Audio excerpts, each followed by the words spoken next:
Paz Batchoy, Bizcocho, Dinagyang Festival, City of Love. Oh, pamilyar na ba kayo kung saan makikita ang mga ito? Tama! Nagbabalik tayo sa Iloilo!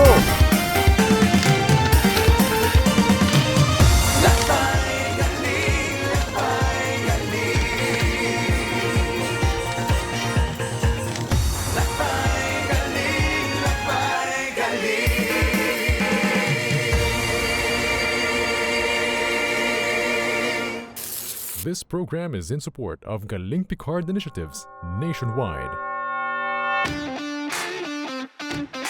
Mula sa abalang syudad ng Iloilo, maglakbay naman tayo sa mas tahimik na bayan ng Estancia, kung saan may kwento ng kabuhayan mula sa mga alimango? Alimango o mangrove crab, isa sa mga paboritong seafood ng karamihan. Mabentang mabenta sa mga merkado o pamilihan. Kaya naman masarap gawing kabuhayan. Kaya naman dito sa Estancia, may ginagawa para mas masuportahan ang mga munting pinagkakakitaan ng mga mangrove crab farmers. I am Dr. Larry Disolong, the Campus Administrator of Northern Iloilo State University, Concepcion Campus.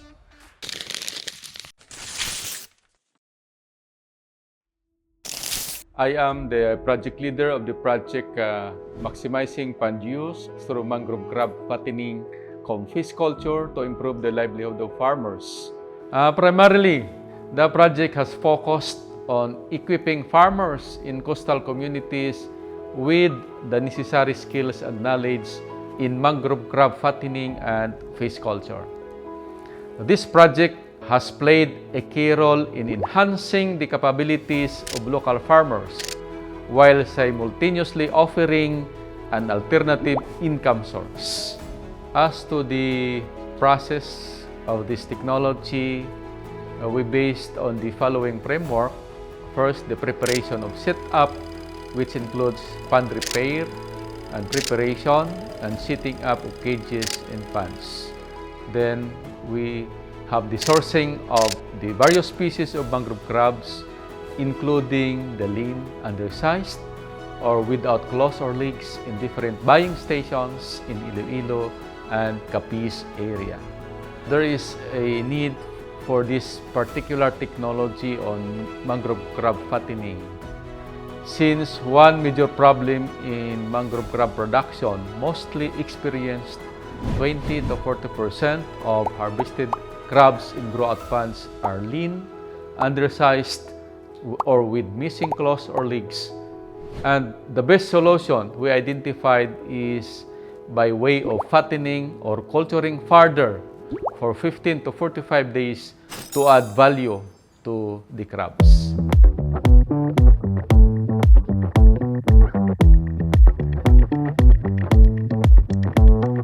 Masyadong payat yung mga alimango mo, medyo mababa yung presyo. So, napakalaking tulong. I am Dr. Jeff George de Lima III.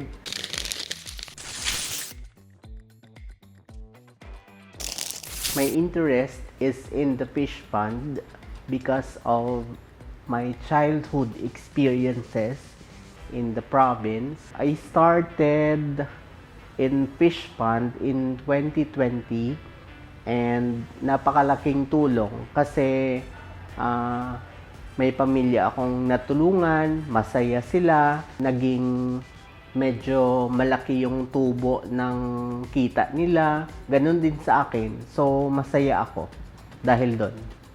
When harvest times comes, nag-harvest kami. Pagkatapos yung mga payat, sinisiparate namin, nilalagay namin doon sa fattening box. Then it takes 15 days na tumaba sila. Napakalaking tulong kasi iba yung presyo nila ngayon. Sinong mag-aakala na ang teknolohiyang tulad ng pagpapataba ng mga mangrove crabs gamit ang plastic at bamboo boxes ay malaking tulong para mas gumanda ang kita ng mga farmers sa Estancia at Concepcion. So far, the income of farmers that adopted the technology in their own site increased by at least 20%. The crab fattening brought positive social impact by providing livelihood for the coastal farmers. These farmers underwent a 3D training course on mangrove crab culture prior to the awarding of crab boxes. The project has successfully introduced and promoted the adoption of innovative technologies such as the utilization of durable crab boxes made from high-density polyethylene. This has led to more efficient and sustainable practices in mangrove crab fattening. Furthermore, our vision for the project maximizing pond use through mangrove crab fattening com fish culture to improve the livelihood of farmers extends far beyond the boundaries of its duration. We are dedicated to creating a lasting impact that transforms the livelihoods of farmers and establishes a sustainable, thriving ecosystem within the communities we serve.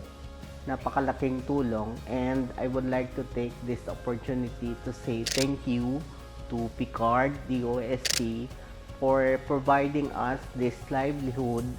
Maraming mga tao ang nabibigyan ng trabaho sa community, and then pag marami sila, it helps the community. To those people, pag may opportunity, take it. For over the past 2 years, our partnership has not only strengthened our institutional connections, but has also resulted in significant progress in research and development within the fisheries sector. Through the funding provided, we are able to implement targeted training programs, provide essential resources such as plastic cages, and facilitate on-the-job training for the fisheries students. As we move forward, we remain committed to sustaining the project beyond the designated duration. And I am confident that together, we will continue to make a meaningful difference in the lives of the community we serve. Thank you to Picard DOST for giving us this kind of livelihood. Napakalaking tulong sa amin at sa mga mamamayan na natulungan din. Makakasigurong walang bigo sa alimango. Katulad ng kwento natin ngayon, maraming mga kababayan at negosyo ang natutulungan ng mga teknolohiyang gaya nito. Yan at iba pang kwento ang ating matutuklasan. Kaya patuloy niyo pa kaming samahan. Dito lang sa Lakbay Galing.